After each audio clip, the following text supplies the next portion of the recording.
ಯಾಕೆಂದ್ರೆ ನಾನು ವಿದ್ಯಾರಣ್ಯ ನಗರದ ಕನ್ನಡ ಯುವಕರ ವೇದಿಕೆಯ ಈ 14ನೇ ವರ್ಷದ ಅಣ್ಣಮದೇವಿ ಪ್ರತಿ ವರ್ಷನೂ ನಾನು ಬಂದು ನಿಮ್ಮಲ್ಲಿ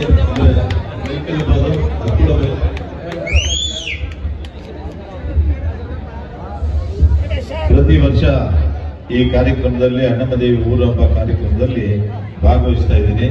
ಈ ಸಂದರ್ಭದಲ್ಲಿ ವೇದಿಕೆಯಲ್ಲಿರ್ತಕ್ಕಂಥ ಉಮೇಶ್ ಚಂದ್ರ ಇರ್ಬೋದು, ನಮ್ಮ ಸತ್ಯನಾರಾಯಣ ಇರ್ಬೋದು, ನಮ್ಮ ಅನಂತು ಅವರು ಇರ್ಬೋದು, ನಮ್ಮ ಶೈಲೇಶು, ನಮ್ಮ ಜೂನಿಯರ್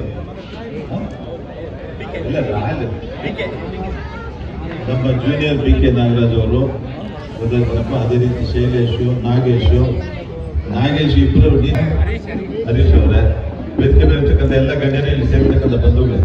ನಾನು ಕಾರ್ಯಕ್ರಮಕ್ಕೆ ಸ್ವಲ್ಪ ತಡವಾಗಿ ಬಂದೆ. ಯಾಕೆಂದ್ರೆ ನನ್ನನ್ನ ಅಲ್ಲಿ ಘಾಟಿ ಸುಬ್ರಹ್ಮಣ್ಯದಲ್ಲಿ ಆ ಜಾತ್ರೆ, ದನಗಳ ಜಾತ್ರೆ ನಡೀತಿ ಗೊತ್ತಾ, 5 ದಿವಸದ ನಡೀತಾ ಇತ್ತು. ಇವತ್ತು ಕೊನೆ ದಿವಸ. ಆ ಜಾತ್ರೆಗೂ ಹೋಗಿ ಸುಬ್ರಹ್ಮಣ್ಯನ ನರಸಿಂಹನ ಇಬ್ಬರು ಆಶೀರ್ವಾದ ಪಡ್ಕೊಂಡು ಬರೋದು ಸ್ವಲ್ಪ ಲೇಟ್ ಆಯಿತು. ಅದರಿಂದ ನೀವೆಲ್ಲ 10 ಗಂಟೆಗೆ ಪಾಪ ಹೋಗಿ ಆರ್ಕೆಸ್ಟ್ರಾ ಎಲ್ಲ ಕೇಳಿಕೊಂಡು ಸುಖವಾಗಿ ಮನೆಗೆ ಹೋಗ್ಬೇಕು ಅಂತಿರ್ತೀರ. ನಾವೆಲ್ಲ ಕಥೆಗಳು ಹೇಳ್ಕೊಂಡು ಬಿಡಿಸೋದಿಲ್ಲ. ಆದರೂ ಸಾಂದರ್ಭಿಕವಾಗಿ ನಾನು ಹೇಳೋದು, ಈ ಊರಿಗೂ ನಮಗೂ ಬಹಳ ಸಮಯ, ಅವರಿಗೆ ನಮಗೆ ಕಂಡ್ರೆ ಬಹಳ ವಿಶ್ವಾಸ, ಎಲ್ಲ ಪ್ರೀತಿ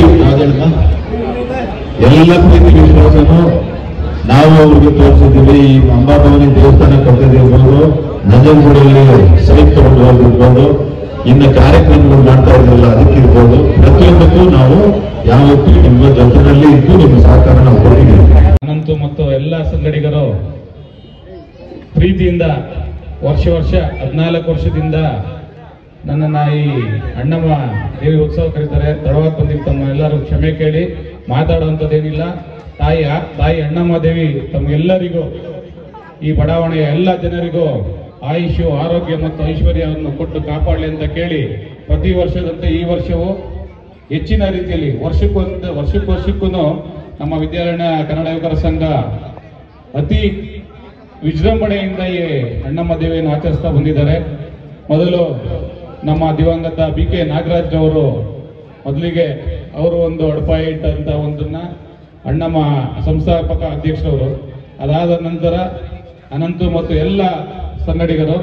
ಈಗ ಪ್ರಸನ್ನ, ಅದಕ್ಕೆ ಹೇಳ್ತಾ ಇದೆ ಪ್ರಸನ್ನ ಅವ್ರಿಗೆ, ನೀವೊಂದು 15 ವರ್ಷ ಮಾಡ್ಕೊಂಡು ಹೋಗ್ರಿ, ಆಮೇಲೆ ನೆಕ್ಸ್ಟ್ ನಿಮ್ಮ ಇನ್ನೊಂದು ಜನರೇಷನ್ 15 ವರ್ಷ. ಹಂಗೆ ಇದು ಅರ್ಥಗರ್ಭಿತವಾಗಿ ಎಲ್ಲ ಊರವರೆಲ್ಲ ಸೇರಿ ದೇವ್ರನ್ನ ಒಂದು ಕರೆಸಿ ಊರಬ್ಬದ ತರ ವರ್ಷಕ್ಕೊಂದ್ಸತಿ ಇಲ್ಲಿ ದೇವ್ರನ್ನ ಪ್ರತಿಷ್ಠಾಪನೆ ಮಾಡ್ತಾರೆ. ಜೊತೆ ಒಳಗಡೆ ಎಲ್ಲಾ ಕಾರ್ಯಕ್ರಮಗಳು ಮಾಡ್ತಾರೆ. ಒಂದು ದತ್ತ ಜಯಂತಿ ಇರ್ಬೋದು, ಸತ್ಯನಾರಾಯಣ ಸ್ವಾಮಿ ಪೂಜೆ ಇರ್ಬೋದು, ಗಂಗಮ್ಮ ದೇವ್ರ ಪೂಜೆ ಇರ್ಬೋದು, ಆ ತರ ಎಲ್ಲಾ ದೇವ್ರನ್ನ ಕರೆಸಿ ಆಶೀರ್ವಾದ ಮಾಡಿ ಈ ಬಡಾವಣೆಗೆ ಎಲ್ಲಾ ತರ ಯಾವುದೇ ತರ ಕಾಯಿಲೆ ಬರದೆ ಇದೇ ತರ ಪ್ರೀತಿ ವಿಶ್ವಾಸದಿಂದ ಎಲ್ಲಾರನ್ನೂ ಕರ್ಕೊಂಡೋಗಿ ಎಲ್ಲಾರನ್ನ ಇದೇ ರೀತಿ ಒಳಗಡೆ ಅಣ್ಣಮ್ಮ ತಾಯಿ ಆಶೀರ್ವಾದ ಮಾಡಿ ಇನ್ನ ಹೆಚ್ಚಿನ ರೀತಿಯಲ್ಲಿ ಆಶೀರ್ವಾದ ಮಾಡಲಿ ಅಂತ ಕೇಳ್ಕೊಂಡು ನನ್ನನ್ನು ಕರೆಸಿ ಕಾರ್ಯಕ್ರಮಕ್ಕೆ ಆ ತಾಯಿ ಆಶೀರ್ವಾದ ಮಾಡಿಸಿ ತಮ್ಮೆಲ್ಲರಿಗೂ ಹೃತ್ಪೂರ್ವಕವಾದ ಧನ್ಯವಾದಗಳು. ನಮಸ್ಕಾರ.